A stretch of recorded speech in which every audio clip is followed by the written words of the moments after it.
The dipole moment of chlorobenzene is lower than that of cyclohexyl chloride. ये हमारे पास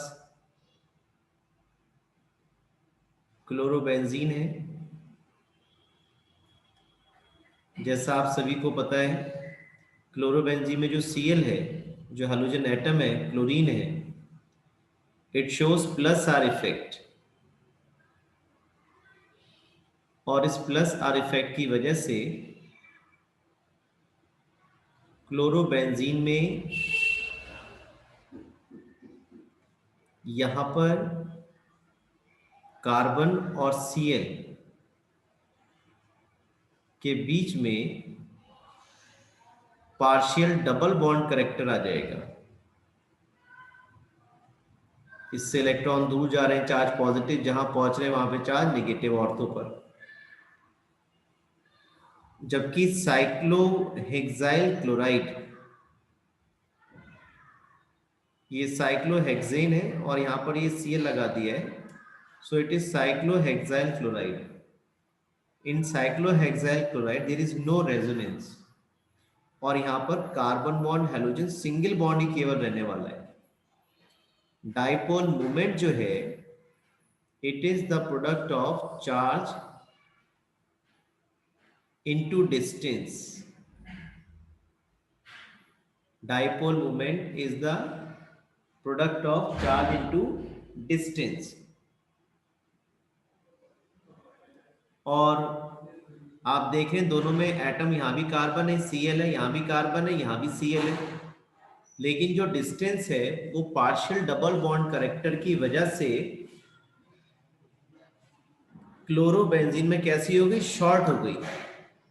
ये distance chlorobenzene के कैसी हो गई, शॉर्टर हो गई then the cyclohexyl chloride.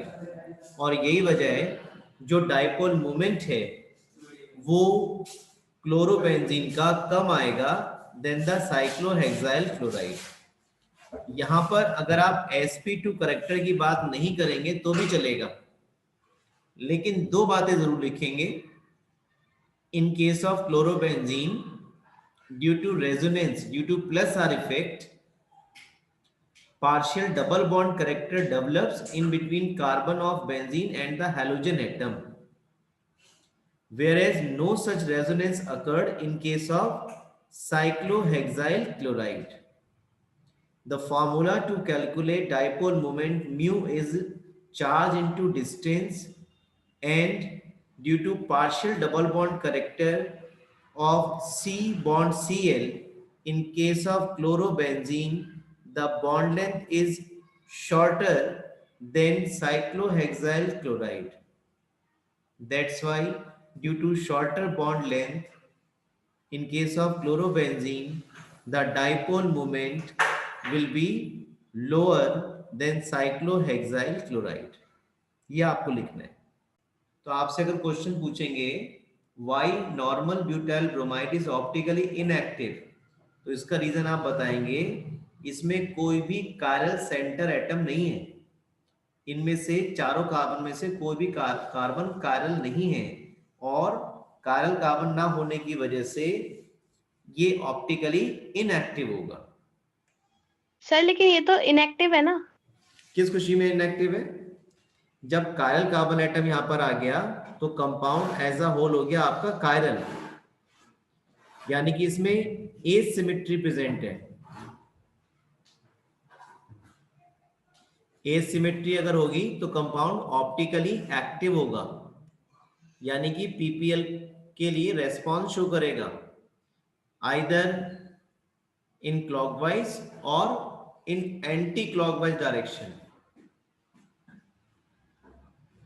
Sir plus minus butane two ol. हाँ, अगर plus minus butane two ol लिखा हुआ है इसका मतलब रेसिमिक मिक्सचर है। इसमें से जो 50% है वो पीपीएल को रोटेट करेगा क्लॉकवाइज डायरेक्शन में, और जो 50% है वो रोटेट करेगा पीपीएल को एंटी क्लॉकवाइज डायरेक्शन में। दोनों एक दूसरे के इफेक्ट को कैंसिल कर देंगे, और ये जो मिक्सचर है it is called racemic mixture.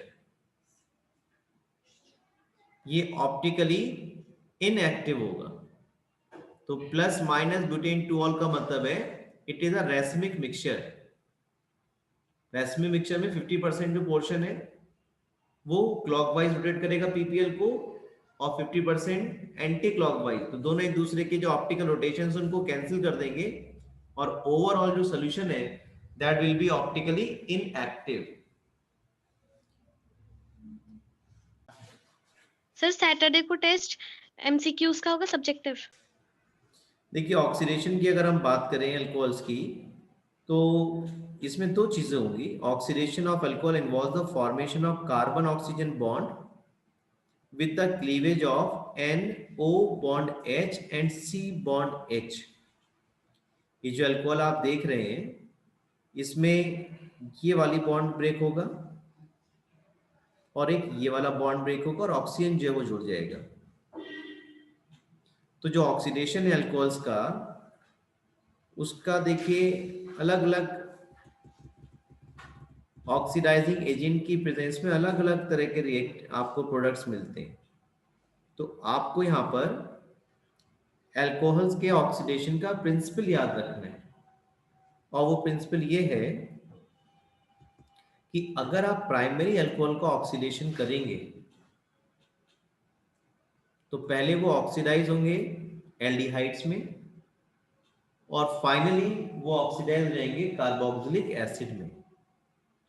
Primary alcohols are first oxidize to aldehyde, या ऐसा बोल सकते हैं कि जो प्राइमरी अल्कोहल्स हैं they are partially oxidize to aldehyde, और अगर उनका हम फर्दर ऑक्सीडेशन करेंगे और पार्शियल ऑक्सीडेशन वो कन्वर्ट हो जाएंगे एल्डिहाइड में, और अगर उनका फर्दर ऑक्सीडेशन करेंगे तो वो किस में कन्वर्ट हो जाएंगे, कार्बोक्सिलिक एसिड में कन्वर्ट हो जाएंगे।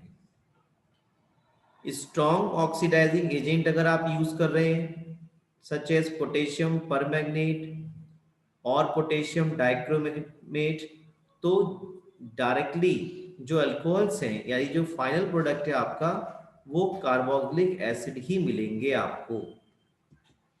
यानी कि ये रिएक्शन होगी if you are using acidified potassium permanganate या एसिडिफाइड पोटेशियम डाइक्रोमेट। लेकिन अगर आपने इस तरह का ऑक्सीडाइजिंग एजेंट यूज किया हुआ है, क्रोमिक एनहाइड्राइड यूज किया हुआ है, CrO3 यूज किया हुआ है एनहाइड्रस मीडियम में, तो ये अल्कोहल का ऑक्सीडेशन केवल एल्डिहाइड तक ही होने देगा। ठीक है, इसी तरह से एक रिएजेंट और है हमारे पास, बड़ा इंपॉर्टेंट रिएजेंट है PCC, पाइरिडीनियम क्लोरोक्रोमेट। इसका काम भी यही है, ये भी प्राइमरी अल्कोहल का जो ऑक्सीडेशन है वो एल्डिहाइड्स में ही रोक देता है, फर्दर कार्बोक्सिलिक एसिड में इसे कन्वर्ट नहीं करेगा।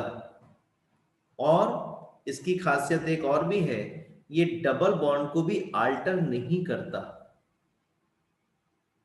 अगर आप इस प्राइमरी अल्कोहल का ऑक्सीडेशन करेंगे पीसीसी की प्रेजेंस में विच इज पाइरिडीनियम क्लोरोक्रोमेट,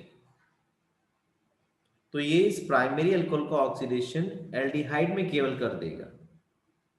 ठीक है, तो CrO3 लिखा हो या PCC लिखा हो, प्राइमरी अल्कोहल का ऑक्सीडेशन किसमें होगा, एल्डिहाइड में। अगर एसिडिफाइड पोटेशियम परमैंगनेट लिखा हो जो कि एक स्ट्रॉन्ग ऑक्सीडाइजिंग एजेंट है, या एसिडिफाइड पोटेशियम डाइक्रोमेट लिखा हो जो कि एक स्ट्रॉन्ग ऑक्सीडाइजिंग एजेंट है, तो प्राइमरी अल्कोहल का ऑक्सीडेशन फाइनली कार्बोक्सिलिक एसिड में हो जाता है। तो आपको एक बात ये याद रखनी है, primary alcohols on oxidation gives carboxylic acid. हाँ, अगर कोई इस तरह का ऑक्सीडाइजिंग एजेंट यूज किया आपने, क्रोमिक एनहाइड्राइड और PCC which is called pyridinium chlorochromate, तो ये प्राइमरी अल्कोहल का ऑक्सीडेशन केवल एल्डिहाइड तक ही होगा, फर्दर कार्बोक्सिलिक एसिड में नहीं होगा। दूसरी बात आपको ये सीखनी है कि अगर अल्कोहल आपका सेकेंडरी है तो उसका जब ऑक्सीडेशन होगा तो कीटोन्स बनेंगे। Secondary alcohols on oxidation give ketones in presence of CrO3, chromic anhydride। ठीक है, जैसा आपने प्रिपरेशन में पढ़ा था कि कीटोन के रिडक्शन से सेकेंडरी अल्कोहल्स बनते हैं, एल्डिहाइड के रिडक्शन से, कार्बोक्सिलिक एसिड के रिडक्शन से, एस्टर के रिडक्शन से प्राइमरी अल्कोहल्स बनते हैं। केवल कीटोन के रिडक्शन से क्या बनते थे? Secondary alcohol. इसी तरह से ये रिवर्स है। तो इस तरह से जो आपके सेकेंडरी अल्कोहल्स हैं उनका अगर ऑक्सीडेशन करेंगे तो कीटोन्स बनेंगे। टर्शरी अल्कोहल जो है उनका ऑक्सीडेशन पॉसिबल नहीं होता, या होगा भी तो बड़ी ड्रास्टिक कंडीशंस में होगा। तो इसलिए टर्शरी अल्कोहल का ऑक्सीडेशन आपके साथ यहाँ डिस्कस नहीं किया जा रहा है, क्योंकि उसमें जो क्लीवेज है वो काफ़ी करनी पड़ेगी कार्बन बॉन्ड कार्बन की, तो इसलिए उसका ऑक्सीडेशन जो है इतना हमने यहाँ डिस्कस नहीं किया है। इसी तरह से अगर आप अल्कोहल का डीहाइड्रोजिनेशन कराएं, डीहाइड्रोजिनेशन का मतलब भी ऑक्सीडेशन है। ऑक्सीडेशन का मतलब क्या है? एडिशन ऑफ हाइड्रोजन या फिर रिमूवल ऑफ हाइड्रोजन। तो जो प्रोडक्ट है वो कैसे बनेंगे? सेम ही बनेंगे। जो प्रोडक्ट अल्कोहल के ऑक्सीडेशन से बन रहे हैं वही प्रोडक्ट अल्कोहल के डीहाइड्रोजिनेशन से भी बनेंगे, क्योंकि डीहाइड्रोजिनेशन का मतलब ही क्या है? ऑक्सीडेशन ही तो है।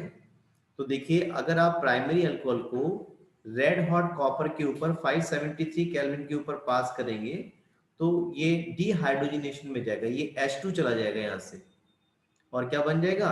Primary alcohol will be converted to aldehyde. Secondary alcohols अगर होंगे तो they will be converted to ketones. लेकिन अगर टर्शरी अल्कोहल होंगे तो टर्शरी अल्कोहल जो है वो डिहाइड्रेशन में जाएंगे, यानी कि वाटर को रिलीज करेंगे। ये अल्फा कार्बन है, इससे OH चला गया, और इस बीटा कार्बन से जो है यहाँ से एक H चला गया, तो ये H और ये OH चला गया, और ये आपके पास एल्कीन बनेगा। यानी कि टर्शरी अल्कोहल्स अगर हम कॉपर के साथ ट्रीट करेंगे 573 केल्विन टेम्परेचर पर, तो ये हमें एल्कीन देगा, ना कि कोई कीटोन या एल्डिहाइड देगा। ठीक है, इसके कुछ देखिए एप्लीकेशंस हम सीख लेते हैं। इससे कुछ एप्लीकेशंस है हमारे पास क्वेश्चंस में। हमें रिएक्शन का प्रिंसिपल याद रखना है। प्रिंसिपल ये है कि अगर हम प्राइमरी अल्कोहल को ऑक्सीडेशन करेंगे PCC या CrO3 की प्रेजेंस में तो हमें एल्डिहाइड्स मिलेंगे, और अगर स्ट्रॉन्ग ऑक्सीडाइजिंग एजेंट की प्रेजेंस में हम प्राइमरी अल्कोहल को ऑक्सीडेशन करेंगे तो हमें कार्बोक्सिलिक एसिड्स मिलेंगे फाइनली। इसी तरह से अगर हमारे पास सेकेंडरी अल्कोहल्स हैं उनके ऑक्सीडेशन से हमें क्या मिलेंगे? कीटोन्स मिलेंगे। 11.21 name the reagents used in the following reactions. देखिए पहला क्या है? Oxidation of primary alcohol to carboxylic acid. आपको केवल रिएजेंट्स बताने हैं, बताएंगे आप? एल्केलाइन KMNO4 या एसिडिफाइड पोटेशियम डाइक्रोमेट। ठीक है, तो प्राइमरी अल्कोहल किस में कन्वर्ट हो जाएंगे? कार्बोक्सिलिक एसिड में। Oxidation of primary alcohol to aldehyde बताइए। या तो आप यूज करो PCC, या फिर आप यूज क्या कर सकते हो? Chromic anhydride CrO3। फिर है आपका benzyl alcohol to benzoic acid. देखिए बेंजाइल अल्कोहल आपके पास ये है, बेंजीन के ऊपर CH2H लगा हुआ है, तो ये आपका बेंजाइल अल्कोहल है। कैसा है? प्राइमरी अल्कोहल है ना, किसमें कन्वर्ट हो रहा है? कार्बोक्सिलिक एसिड में, बेंजोइक एसिड में। जल्दी से बता दो रिएजेंट, बोलो बोलो। एल्केलाइन KMNO4 या एसिडिफाइड पोटेशियम डाइक्रोमेट भी यूज कर सकते हो। तीसरा देखो, dehydration of propan two ol to propene. Dehydration of propan two ol to propene. देखिए ये प्रोपेन टू ऑल है आपके सामने, इसको आप आइसोप्रोपाइल अल्कोहल ही बोल सकते हो। इससे क्या बनाना है आपको? प्रोपीन। ये क्या रिमूव हो रहा है इसमें? देखिए अल्फा कार्बन से तो OH जा रहा है और इस बीटा कार्बन से जा रहा है H, तो वाटर रिमूव हो गया, डिहाइड्रेशन हो रहा है। तो कल आपने इसकी मैकेनिज्म भी पढ़ी थी, कॉन्क H2SO4 की प्रेजेंस में हम डिहाइड्रेशन करा सकते हैं। अगर अल्कोहल टर्शरी होता तो थोड़ा सा माइल्ड जो एसिडिक करेक्टर वाला एसिड है उसको भी यूज कर सकते थे। तो कंसंट्रेटेड H2SO4 की प्रेजेंस में डिहाइड्रेशन हो सकता है। और देखिए तीसरा, नेक्स्ट कौन सी प्रॉब्लम है? Butane two own. ये रहा आपके सामने ब्यूटेन टू ओन। इसे आपको कन्वर्ट करना है ब्यूटेन टू ऑल में, कीटोनिक ग्रुप को कन्वर्ट करना है किसमें? अल्कोहलिक ग्रुप में। कीटोन का रिडक्शन कराएंगे तो सेकेंडरी अल्कोहल्स बनेंगे। कोई सा भी आप रिड्यूसिंग एजेंट बता दो, जैसे सोडियम बोरॉन हाइड्राइड आप ले लो, ये याद नहीं आ रहा तो आप AlH4 ले लो, ये याद नहीं आ रहा तो आप किसी भी कैटलिस्ट की प्रेजेंस में डायरेक्ट हाइड्रोजनेशन करा दो, तो ketones will be reduced to secondary alcohols.